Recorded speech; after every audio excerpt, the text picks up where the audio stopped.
नमस्कार, स्वागत है आपका योर स्टॉक्स में। मैं हूं विश्वमोहन और मेरे साथ प्रशांत स्टूडियो में मौजूद है। लेकिन सबसे पहले बाजार की चाल देख लेते हैं। बाजार में एक अच्छी रिकवरी, काफ़ी ओवरसोल्ड जोन में जाने के बाद एक अच्छी रिकवरी बाजार में आज दिख रही है। निफ्टी को देखें तो करीब करीब 136 अंक ऊपर फिलहाल 19 हज़ार के बेहद करीब अब निफ्टी पहुंचता हुआ दिख रहा है। सेंसेक्स में 450 अंकों से ज़्यादा का उछाल दिख रहा है। निफ्टी बैंक भी 350 अंकों से ज़्यादा की मजबूती दिखा रहा है। चल क्या रहा है तो निफ्टी में चढ़ने वाले शेयरों की बात करें तो कोल इंडिया जहां पर 2.25% के आसपास की तेजी है, एसबीआई में 2.25% की तेजी है, अपोलो हॉस्पिटल 2% ऊपर है, रिलायंस इंडस्ट्रीज नतीजों से पहले 2% ऊपर है, बजाज ऑटो में 1.5% की मजबूती दिख रही है। इसके अलावा Adani enterprises, HDFC life, Infosys, यहां पर भी अच्छी खरीदारी देखने को मिल रही है। लेकिन मजबूत बाजार में भी आज दबाव कहां है तो डॉक्टर रेड्डीज जहां 1% के आसपास की गिरावट दिख रही है। बजाज फिनसर्व में भी दबाव दिख रहा है। सेक्टर क्या चल रहा है? सरकारी बैंक जबरदस्त रफ्तार, जबरदस्त बाउंस बैक यहां पर देखने को मिल रहा है। इंडेक्स ही 4% ऊपर है, कई स्टॉक्स 5 से 7% तक भी चले हुए हैं। दिग्गज एसबीआई भी करीब 1.25% ऊपर है। इसके अलावा स्मॉल कैप और मिड कैप, लार्ज कैप के साथ साथ मिड कैप, स्मॉल कैप शेयरों में भी आज अच्छी तेजी दिख रही है और अच्छा बाउंस बैक यहां पर भी देखने को मिल रहा है। इसके अलावा पावर शेयरों में ठीक ठाक तेजी है। सरकारी कंपनियां भी, सरकारी बैंकों के साथ साथ सरकारी कंपनियां भी आज अच्छी रैली दिखा रहे हैं। रियलिटी स्टॉक्स कल काफी गिरावट दिखी थी, काफी सबसे कमजोर इंडेक्स था और आज अच्छी तेजी यहां पर भी दिख रही है। रियलिटी के अलावा ऑटो और आईटी में भी ठीक ठाक तेजी यहां पर दिख रही है। चलिए अब अपने मेहमानों से सबसे पहले आपसे परिचय करवा दूं। हमारे साथ विनीत वोलिंजकर साहब हैं और विभोर हैं। आप दोनों मेहमानों का बहुत बहुत शुक्रिया। विनीत जी, सबसे पहले बाजार में जो ये तेजी दिख रही है, क्या ये आपको एक मौका है एग्जिट करने का या बने रहना चाहिए? क्या सलाह देंगे आप? नहीं, देखिए, दो चीजें आपको ध्यान में रखनी है कि इंडिया स्टोरी इंटैक्ट है। बुल मार्केट इंडिया में तो इंटैक्ट है, ये बदलने वाला नहीं है। दूसरी चीज क्या है ना, एक्सटर्नल एनवायरनमेंट बहुत ही डेलिकेट, नाजुक है। तो उसके पीछे सेलिंग आती है, जिस दिन सेलिंग रुक जाती है बाजार बढ़ जाता है। हमने कल देखा कि $1 बिलियन के लगभग भी सेलिंग हुई थी, उसके सामने बाइंग भी उतनी हो गई। तो depth of the market improve हुआ है। तो आपको है ना, यहाँ से डाउन साइड में आपके अच्छे स्टॉक खरीदने हैं और आपके पोर्टफोलियो में जो स्टॉक आपने लिए हैं बिना बेतुके, जिनका आपको कुछ पता नहीं है, उनको आपके बेच के आपका पोर्टफोलियो आपको शफल करना है। बिल्कुल, तो बाजार में फिलहाल बहुत क्लियर नजरिया आता हुआ इस वक्त विनीत जी की तरफ से। और चलिए बढ़ते हैं आगे और आपके सवालों को शामिल करते हैं। विपुल माहेश्वरी हैं और इन्होंने व्हाट्सएप के जरिए अपना सवाल हम तक पहुंचाया है। इनका सवाल आईआरसीटीसी पे है। 100 शेयर इनके पास है, 705 रुपए के भाव पे आईआरसीटीसी का स्टॉक का इन्होंने लिया हुआ है। थोड़ा ऊपरी स्तरों पर इनकी खरीदारी है। चलिए इस पर एक राय हम लेने की कोशिश करते हैं और विभोर आपसे जानना चाहेंगे क्या करना चाहिए आईआरसीटीसी में? आईआरसीटीसी डेफिनेटली कल से भी एक अच्छी खासी रिकवरी आई थी। कल के लो से अगर आप देखें 635 था, अभी जाके 650 के आसपास आया है और एक ट्रेंड लाइन सपोर्ट से भी ले रहा है। तो एक जो कल का लो है 635, 630 का स्टॉप लॉस रख के डेफिनेटली होल्ड किया जा सकता है। और अभी ये जो ट्रैवल टाइम आएगा फेस्टिव सीजन में और विंटर्स में जो Q3 के नंबर्स आएंगे वो डेफिनेटली अच्छे आ सकते हैं आईआरसीटीसी के। करने की सलाह आईआरसीटीसी का जो स्टॉप लॉस बताया गया है वो भी आप ध्यान रखिएगा। अगले दर्शक हमारे साथ अरुण मिश्रा हैं गुवाहाटी से। फेसबुक के जरिए इन्होंने सवाल भेजा है। पीएनबी गिल्ड्स के 150 शेयर है, 98.95 के भाव पर। क्या करना चाहिए विनीत जी, क्या करें पीएनबी गिल्ड्स में? नहीं, डेफिनेटली होल्ड करें। जो आपका जो एनवायरनमेंट है इंटरेस्ट रेट का काफी વધઘટ करने वाला है आगे जाके, तो उनके उसमें प्रॉफिट होने की काफी संभावना है, तो होल्ड करके रखिए लेवल्स। बिल्कुल, तो होल्ड करने की फिलहाल पीएनबी गिल्ड्स में सलाह आपको मिलती हुई। चलिए बढ़ते हैं आगे। अगले दर्शक का सवाल लेते हैं। प्रोसेनजीत भौमिक हैं पुणे महाराष्ट्र से और इन्होंने इंस्टाग्राम के जरिए अपना सवाल हम तक पहुंचाया है। इनका सवाल है पटेल इंजीनियरिंग पे। 756 स्टॉक इनके पास हैं पटेल इंजीनियरिंग के। 56 रुपए के आसपास इनकी खरीदारी है, लेकिन फिलहाल जो दबाव है वो नजर आया। लेकिन हालांकि आज हम देख रहे हैं कि लगभग 2.5% ऊपर ये स्टॉक। चलिए इस पर एक नजरिया लेते हैं। विभोर बताएं, पटेल इंजीनियरिंग क्या नजरिया बन रहा है? पहले तो मैं एक डिस्क्लोजर देना चाहूंगा, पटेल इंजीनियरिंग मेरे पोर्टफोलियो में भी होल्ड पर है। और अगर अभी थोड़ा सा फंडामेंटल्स की बात करें तो डेफिनेटली स्टॉक में कंपनी ने काफी डेट रिड्यूस किया है। सेकंड, यहाँ पर क्या कहते हैं, ऑर्डर बुक भी काफी अच्छी भरी हुई है। एक रैली के बाद जो एक थोड़ी सी प्रॉफिट बुकिंग होती है या रिट्रेसमेंट होता है, ये उसका पार्ट है। डेफिनेटली इसका 41-40 के एक सपोर्टिव जोन है, तो 40 के लेवल से डेफिनेटली होल्ड किया जा सकता है। आपको 56-60 देखने को मिल जाएगा। तो ये सलाह है पटेल इंजीनियरिंग को लेकर। अगली दर्शक हमारे साथ राखी हैं एमपी से और फोन लाइन पर मौजूद है। राखी जी, पूछिए, क्या सवाल है आपका? कोचिंग शिपयार्ड पे है मेरे 50 शेयर लिए हुए 1051 के से, और है ना एक लैंडमार्क का है, वो है 780 का है। ओके, इसमें 50 शेयर लिए हुए। ओके, 780 के भाव पे ग्लेनमार्क और कोचिन शिपयार्ड। हाँ, 1050 के हाँ, भाव पे लिया है आपने। हाँ सर, सही सलाह दो। और बोरी उसमें कौन सा इसके ऑप्शन है, अगर वही कोई शेयर हो तो वो खरीद सकते हैं। ओके, जैसे आप चाहें। हाँ, कोचिन सही शिपयार्ड रहेगी। काफी तेजी आई है 6 महीने में, लेकिन हालांकि आपकी जो खरीद भाव है आपने एकदम टॉप पे लिया है। विनीत जी, क्या सलाह देंगे आप कोचिन शिपयार्ड और ग्लेनमार्क पे? देखिए, कोचिंग शिपयार्ड है ना, इनकी जो आय आती है वो काफी बल्कि है। हर साल स्टेडी स्ट्रीम ऑफ रेवेन्यूज नहीं आती है, कोई साल ज्यादा आती है, कोई साल कम आती है। तो इसके जो प्राइस परफॉर्मेंस है भी वैसे रहने वाली है। हालांकि हमें डिफेंस स्टॉक्स पे काफी बुलिश हो तो हम इसको होल्ड करने की सलाह देंगे। और जहां तक आपके ग्लेनमार्क की सवाल है, हमें लगता है कि ग्लेनमार्क थोड़ा भी सुधर जाएगा यहाँ से, तो आप उसको भी होल्ड पे रख सकते हैं। आपके लिए होल्ड करने की सलाह, इन्वेस्टर्स है तो इन्वेस्टर की तरह ही इनको सवाल जवाब दिए गए हैं। चलिए अब आगे बढ़ते हैं और अब कुछ नतीजों से जुड़े हुए बात भी कर लेते हैं। हमारे साथ एक मैनेजमेंट भी जुड़ गए हैं नतीजों पर बात करने के लिए। वेस्ट लाइफ फूड वर्ल्ड के एमडी सौरभ कालरा हैं। शुक्रिया सौरभ जी, आपने वक्त निकाला। सबसे पहले इनके नतीजे, जो दूसरी तिमाही के नतीजे आए हैं, उस पर एक नज़र अगर डालें तो कंसोलिडेटेड रेवेन्यू कंपनी का करीब करीब 7.25% बढ़कर 611 करोड़ के पार निकला है। नेट प्रॉफिट में हालांकि यहाँ पर गिरावट दिखी है, करीब 30% की गिरावट ईयर ऑन ईयर बेसिस पे। पिछले साल के दूसरी तिमाही के मुकाबले ये जो मुनाफा है वो 30% के आसपास कम हो चुका है। चलिए हमारे साथ सौरभ कालरा साहब हैं, उनसे बात कर लेते हैं। सर, सबसे पहला मेरा सवाल होगा सेम स्टोर सेल्स ग्रोथ को लेकर। वो काफ़ी कम दिख रहा है, कमज़ोर दिख रहा है, 1% के आसपास, जो पिछले अगर कुछ तिमाहियों से अगर तुलना करें तो वो काफ़ी कमज़ोर दिख रहा है। क्या वजह है कि जो सेम स्टोर सेल्स ग्रोथ पर इस तरह का असर हुआ है, और आगे के लिए क्या गाइडेंस देंगे FY24 के लिए? पहली बात, धन्यवाद मुझे बुलाने का शो पे। थैंक यू आपका क्वेश्चन के लिए भी। 1% का ग्रोथ आया, लेकिन अगर आप इसको देखेंगे दूसरी तरह से तो लास्ट ईयर हमने 40% का SSSG किया था। ये उस स्ट्रॉन्ग बेस के ऊपर हम इस साल कॉम कर रहे हैं। सो जब आप क्वार्टर ऑन क्वार्टर देखते हैं तो इंपॉर्टेंट है लास्ट ईयर का रेफरेंस देखने का। हैविंग सेड दैट, ऐसा नहीं है कि हेडविंड्स नहीं है, कंजम्पशन में थोड़ा बहुत स्लो डाउन तो हमको भी दिख रहा है। तो अगर मैं ओवरऑल देखता हूं तो हम काफी खुश हैं इस बात से कि वो लास्ट ईयर का स्ट्रॉन्ग बेस ना केवल हम रिटेन कर पाए बट उसके ऊपर फर्दर ग्रो कर पाए। सो जब मैं एज अ कंपनी देखता हूं और मैं देखता हूं कि लास्ट ईयर का एक अच्छा लेवल लेके आए हम और उसके ऊपर इस साल मेंटेन कर पा रहे हैं, तो अच्छा ही लग रहा है कि मार्केट कंपेटिटिव रिजल्ट्स हैं। मार्केट शेयर, जब मैं अपना ग्रोथ देखता हूं तो मार्केट शेयर में भी अच्छा ग्रोथ है, तो अच्छा लग रहा है कि we have been able to retain competitive advantage. बिल्कुल सर, लेकिन एक चीज़ हम देखेंगे कि लास्ट क्वार्टर में high single digit SSG growth के लक्ष्य की बात की गई थी। क्या हम आने वाली तिमाहियों में इस मामले में, इस SSG ग्रोथ के मामले में इंप्रूवमेंट देख सकते हैं? मैं ऐसा H2 या H1 या क्वार्टर ऑन क्वार्टर का तो कोई गाइडेंस नहीं दूंगा, बट अगर आप हमारा विजन 2027 देखेंगे, जैसे आपने बोला high single digit which is 5% plus हमारा same store sales growth year on year अगर नहीं रहेगा तो हम अपना विजन 2027 के पीछे रह जाएंगे।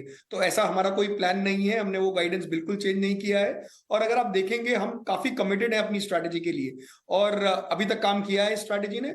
जो माइनर मॉड्यूलेशन है वो हम करते रहते हैं, ईवीएम हमने लॉन्च किया, थोड़ा और अग्रेसिव हो जाएंगे इधर उधर वैल्यू प्ले पे, तो वो छोटी छोटी मॉड्यूलेशन है वो हम करते रहते हैं। बट अगर मैं ओवरऑल देखता हूँ विजन 2027 जिसमें हम बात कर रहे हैं कि 600 रेस्टोरेंट होंगे, 4 से 4.5 करोड़ रुपए का बिजनेस होगा, हमारा हाई हाई टीन्स 20% के आसपास का एबिटा होगा, तो वो सारे नंबर्स पे हम कायम हैं और वो हमारी लॉन्ग टर्म गाइडेंस है। और उसको करने के लिए high single digit same store sale की ग्रोथ की जरूरत है। तो 1-2 क्वार्टर तो आते रहते हैं।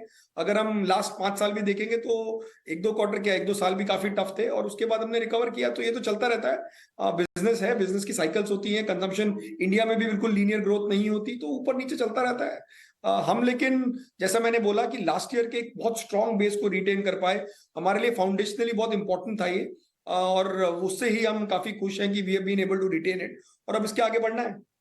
ओके, मतलब रिटेन भी करेंगे और आगे भी इससे बढ़ना है। सौरभ जी, अब अगला मेरा सवाल ये होगा कि पर स्टोर अगर सेल्स अगर देखें तो वो भी वहाँ पर भी नरमी दिखी है, करीब करीब 2% से ज़्यादा की गिरावट पिछले साल के मुकाबले यहाँ पर पर स्टोर सेल्स की जो है वो वहाँ पर गिरावट दिखी है। किस वजह से इस पर असर हुआ है और क्या आने वाली तिमाहियों में रिकवरी की उम्मीद करें क्या सौरभ जी? सो हमने लास्ट 2-3 क्वार्टर से ये नंबर दे रहे हैं, 12-12 महीने का साइकिल।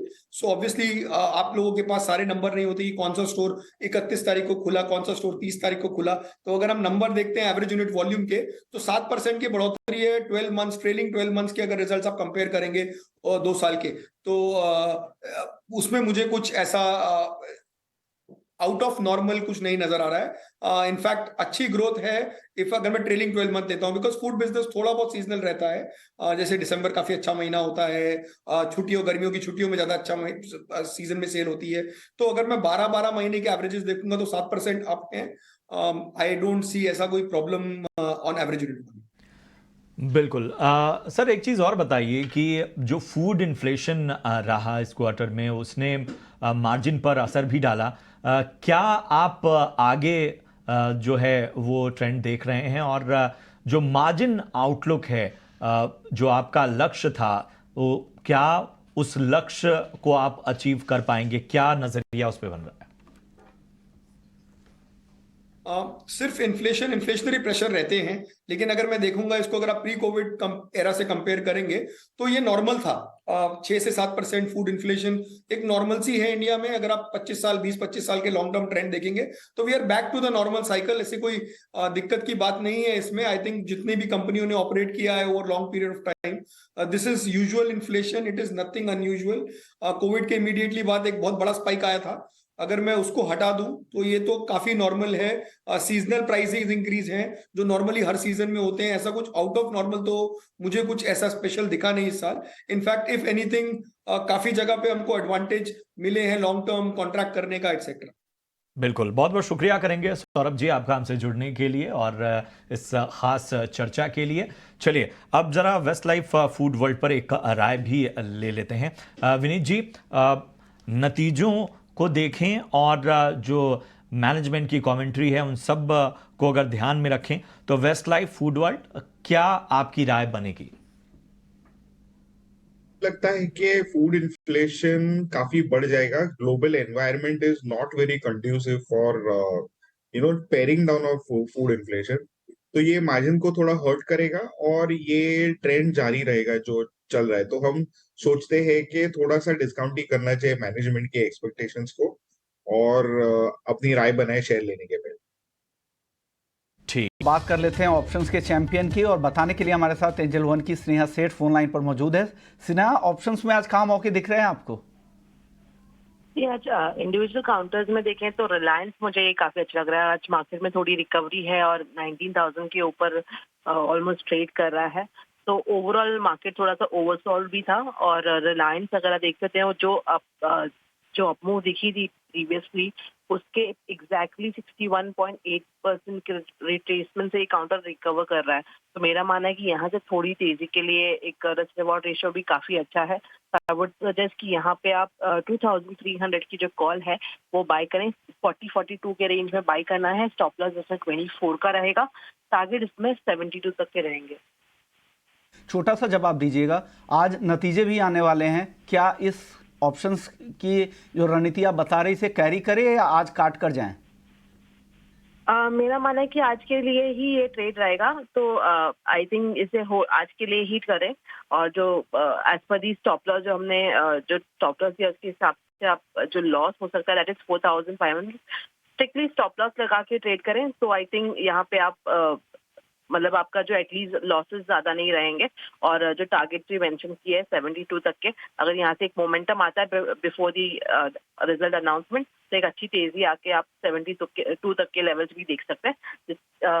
अकॉर्डिंग टू दैट अगर आप देखें तो प्रॉफिट वुड बी अराउंड 7,500।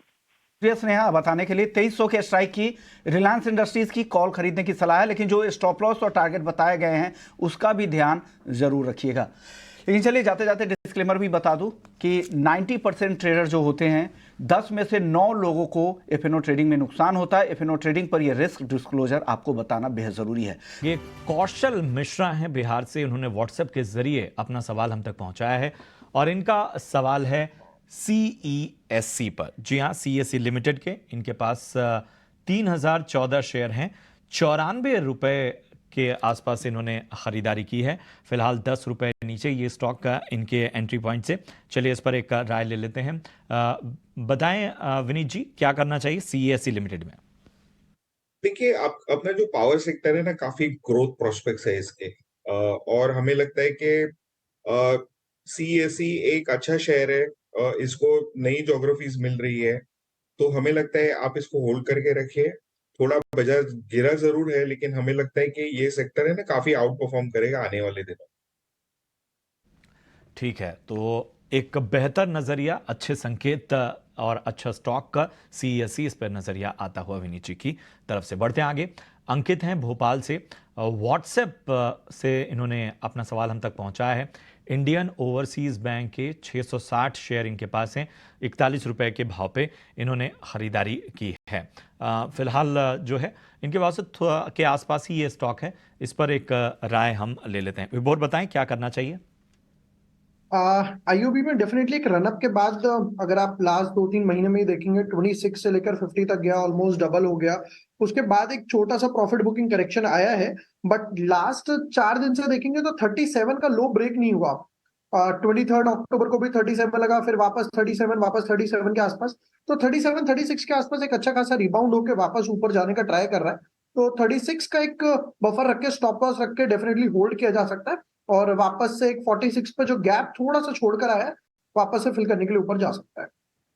ठीक है, तो ये एक बेहतर नजरिया आईओबी पर आता हुआ। बढ़ते हैं आगे। सुशांत हैं मुंबई से और ट्विटर के जरिए इनका सवाल हम तक पहुंचा है। इनका सवाल है PDS लिमिटेड पे, और हम देखें इस अगर तो एंट्री पॉइंट जो है वो काफ़ी शानदार, और इनके एंट्री जो है 315 रुपए पर हुई है। फिलहाल ये स्टॉक डबल से के ऊपर है इनके। चलिए इस पे एक राय ले लेते हैं। विनीत जी, PDS लिमिटेड एंट्री बहुत अच्छी लेवल पे की है, 315 रुपए पे। फिलहाल 630 के आसपास ये स्टॉक। नहीं, डेफिनेटली होल्ड करें। ये स्टॉक में काफी आगे आने वाली ग्रोथ की संभावना है, तो अच्छा प्रॉमिसिंग है इसका फ्यूचर। तो हम समझते हैं कि इसको होल्ड करके रखना चाहिए। करने की सलाह है PDS लिमिटेड पे। फिलहाल अच्छा स्टॉक है और आपने एंट्री भी बहुत अच्छे लेवल पे की है, तो आपको ढेर सारी शुभकामनाएं और बधाई इस लेवल पे एंट्री के लिए। चलिए, संभा शिवा हैं विजयवाड़ा से हमारे साथ इस वक्त फोन लाइन पर जुड़े हैं। संभा शिवा, गुड मॉर्निंग, पूछे अपना सवाल। संभा शिवा जी, आप तक आवाज पहुंच रही है? Yeah, can you speak in English, please? Yes, sir. Please ask your query. Yeah, I have invested in DCX, 4,000 shares. DCS. DCX, X. Okay. And also in SH Kelkar, 5,000 shares. Which one? Kelkar is 162 rupees. SH Kelkar. Okay. 160 rupees. Okay. तो DCS 343.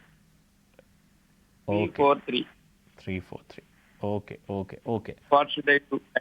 Advise me. Are you a long-term investor? Yeah, long term investor. Okay okay okay चलिए इस पे एक राय लेते हैं। विभोर, DCX system पे और एसएच केलकर पे क्या राय आपकी बन रही है? हम चाहेंगे कि जरा एक बेहतर नजरिया हमारे इस निवेशक को आप दें। With the DCX, so I would like to answer this question in English because the viewer is asking in English and is more comfortable. Going back with DCX, the stock started its rally on 9th August exactly from 240 levels and it went to 350 levels. Started again the profit booking and tumbled down in the market and is again near to 240, 250 zone started to bounce. So he can hold with this 240 as a stop loss. And definitely the stock looks good, as he mentioned, he's a long-term investor. And what about SH Kelkar? SH Kelkar, the stock has rallied the same way, but definitely this is a little bit in comparison to low volume stock in comparison to the first one DCX. And going back yesterday, the stock made a hammer pattern and today giving the entry point for the hammer pattern as well, right? The same point where this was the massive volume generated near the levels of 130 on 10th August with the volume of almost 5 millions. So the stop loss would be somewhat around 130, keeping a buffer 128. बहुत उम्मीद है कि आपकी तमाम शंकाओं का समाधान हुआ होगा। और चलिए इस वक्त आपके स्क्रीन पे हम बता दें कि टीटीके प्रेस्टीज के नतीजे आ रहे हैं और जो कंसोलिडेटेड आय है वो 13% घटकर 729 करोड़ हुई है ईयर ऑन ईयर बेसिस पे। मुनाफा जो है 29% घटकर 59 करोड़ के आसपास है ईयर ऑन ईयर बेसिस पे। इन नंबर्स के बाकी जो एलिमेंट्स हैं उनका इंतज़ार हमें करना होगा। फिलहाल टीटीके प्रेस्टीज के ये नंबर्स आते हुए आप देख सकते हैं कि नतीजों के साथ ही स्टॉक पर एक दबाव फिलहाल नज़र आता हुआ। चलिए विनीत जी, टीटीके प्रेस्टीज नतीजे कैसे लग रहे हैं आपको? एबिटा जो है वो 31% घटकर 81 करोड़ पे पहुंचा है ईयर ऑन ईयर बेसिस पे। क्या लग रहा है आपको? और हम एक स्टॉक में प्रेशर भी देख रहे हैं लगभग 3.5% का आज। नहीं, ये डेफिनेटली अनुमान से कम आए हैं नतीजे, तो हमें लगता है कि इसमें प्रॉफिट बुकिंग काफी आएगी आगे जाके, और हमें लगता है कि ये स्टॉक लगता है 750 के लेवल तक आ सकता है। तो यहाँ पर अनुमान से कमजोर नतीजों की वजह से प्रॉफिट बुकिंग की सलाह यहाँ पर, और एक अहम लेवल भी विनीत जी ने आपको सुझाया कि जहाँ पर स्टॉक को वॉच करना है। चलिए बढ़ते हैं आगे। एक अहम खबर आने को आपके स्क्रीन पर तैयार। पेंशन रिफॉर्म को लेकर केंद्र सरकार की कमेटी मिली जुली पेंशन स्कीम की सिफारिश कर सकती है, जिसमें आखिरी बेसिक सैलरी की 50% बराबर गारंटीड पेंशन मिलेगी। खबर पर और ज्यादा जानकारी के साथ मेरे सहयोगी अनुराग शाह जुड़ चुके हैं। अनुराग, जरा बताएं, बड़े काम की खबर है और पूरी खबर के बारे में जरा विस्तार से जानकारी दें। वित्त मंत्री निर्मला सीतारमण ने बजट में पेंशन रिफॉर्म की चर्चा की थी और इसके बाद मार्च के अंदर सरकार के द्वारा पेंशन रिफॉर्म से जुड़ी हुई एक कमेटी गठित की थी और हमारे सूत्रों से मिली जानकारी के मुताबिक ये कमेटी जल्द ही अपनी रिपोर्ट जो है वो सरकार को सौंपने जा रही है, जिसमें जो सुझाव दिया गया है वो है मौजूदा जो एनपीएस प्रणाली है सरकारी कर्मचारियों के लिए उसको ट्वीक करने की, और इस ट्वीक के जरिए 50% जो बेसिक लास्ट ड्रॉन सैलरी है, बेसिक सैलरी, उसका 50% तक पेंशन दी जाने का, गारंटेड पेंशन दी जाने का सुझाव जो है वो कमेटी देने जा रही है। इसमें 50% गारंटी पेंशन के लिए एनपीएस में जो मौजूदा प्रणाली है उसमें आपको एन्यूटी तो खरीदनी होगी ही, लेकिन एन्यूटी के अगर 50% के स्तर तक पहुंचने के लिए सरकार के द्वारा वो टॉपअप किया जा सकता है वो गारंटेड 50% स्कीम के लिए। इसके लिए 30 साल की जो सर्विस है वो पूरा करना जरूरी होगा 50% गारंटी के लिए। अगर 20 से 30 साल की सर्विस है तो वहां पर 40% पेंशन की गारंटी सरकार दे सकती है। ये जो सुझाव है ये कमेटी दे सकती है। इसके अलावा अगर जो पेंशनधारी है उसकी मृत्यु हो जाती है तो उसकी स्पाउस को जो 50% पेंशन है उसका 60% दिया जाए, ये सुझाव कमेटी के द्वारा दिए जाएंगे। क्योंकि जिस तरह से हम देख रहे हैं कि पिछले कुछ वक्त में जो ओल्ड पेंशन स्कीम की मांग काफी बढ़ी है, कुछ राज्य जो है जैसे राजस्थान, छत्तीसगढ़, पंजाब, हिमाचल जैसे राज्यों ने ओल्ड पेंशन स्कीम लागू कर दी है, तो देश के अन्य राज्यों के कर्मचारियों के द्वारा भी ओल्ड पेंशन स्कीम की मांग बढ़ रही, लेकिन ओल्ड पेंशन स्कीम से जो सरकारी खजाने पर भार काफी आ सकता है, तो इसलिए ये हाइब्रिड मॉडल सरकार अपना सकती है, जो कमिटी का सुझाव है, जिसमें ओल्ड पेंशन स्कीम और न्यू पेंशन स्कीम एनपीएस दोनों का एक हाइब्रिड होगा, जहां पर टॉपअप की जो गारंटी होगी 50% के लिए वो सरकार के द्वारा दी जाएगी। और 2024 के चुनावों से पहले ये जो है सरकार की भी मंशा रहेगी इसे लागू करना, क्योंकि कर्मचारियों की जो देश भर के अंदर जो मांग है वो लगातार बढ़ती जा रही है। बिल्कुल, बहुत बहुत शुक्रिया करेंगे सहम जानकारी के लिए आपका। और काम की खबर है, पेंशन के लिए हाइब्रिड स्कीम की तैयारी है और पेंशन पर बनी कमेटी ने हाइब्रिड स्कीम की सिफारिश की है और माना यह जा रहा है कि इसके जो भी प्रावधान हैं वो चुनावों से पहले लाने के लिए सरकार कोशिश करेगी। चलिए, चल रहा है नतीजों पर बातचीत करने के लिए हमारे साथ जुड़ गए हैं इंडियन बैंक के एमडी और सीईओ शांतिलाल जैन जी। शांतिलाल जैन साहब, बहुत बहुत स्वागत है आपका ईटी नाउ स्वदेश में। और अगर हम नतीजों को देखें तो ईयर ऑन ईयर बेसिस पे 23% का उछाल नेट इंटरेस्ट इनकम में, 5,741 करोड़ की आय यहाँ पर नजर आई है। वहीं प्रॉफिट आफ्टर टैक्स देखें तो 1988 करोड़ और ये 1225 के ईयर ऑन ईयर बेसिस के मुकाबले 62% ऊपर फिलहाल। तो नतीजे अच्छे रहे हैं। और शांतिलाल जी, मेरा पहला सवाल आपसे यही है कि क्या अभी भी जो मार्जिन है जिसमें आप कंफर्टेबली, जिसको आप 3.4% पर रखे हुए हैं, क्या ये अभी भी इस पे नजरिया वही बना हुआ है? और मार्जिन में क्या Q3 या Q4 में एक बॉटम बन सकता है, कमी आ सकती है? देखिए, पिछले साल हमारा मार्जिन 3.41% था। तब हमने गाइडेंस दिया था कि फाइनेंशियल ईयर 23-24 में हमारा मार्जिन हम प्रोटेक्ट करेंगे 3.41, बट प्लस माइनस 10-15 बेस। पहले क्वार्टर में जो हमारा मार्जिन था 3.62% रहा, सेकेंड क्वार्टर में 3.52, एवरेज है 3.57%। सो हमारा जो गाइडेंस था 10-15 बेस प्लस और minus of 3.41, we are stick to that. And going forward what happens, we are over 64% book जो है वो MCLR पे है। So that book will also come for repricing when the slightly the cost will increase, the yield will also increase. So we are quite confident कि हम लोग जो है अपना मार्जिन जो हमारी गाइडेंस दी थी 3.41 प्लस माइनस 10-15 बिप्स, हम उसको अचीव कर लेंगे। शांतिलाल जी, एक चीज और बताइए कि सेकंड हाफ की अगर हम बात करें FY24 की, तो क्या डिपॉजिट ग्रोथ 9% पर मेंटेन रह पाएगी? सो डिपॉजिट ग्रोथ जब हमने गाइडेंस दिया था तो हमारा डिपॉजिट ग्रोथ 8 to 10% होगा, मतलब 8 से 10% के बीच में रहेगा। अभी इस क्वार्टर में हमारा जो डिपॉजिट ग्रोथ है 9% हुआ है, बट आप देखिए हमारा सेविंग का जो ग्रोथ है वो 8% है और टर्म डिपॉजिट का 10% है, एवरेज 9% है। बट हम लोग डोमेस्टिक कासा 41% से ऊपर हम मेंटेन कर पाए।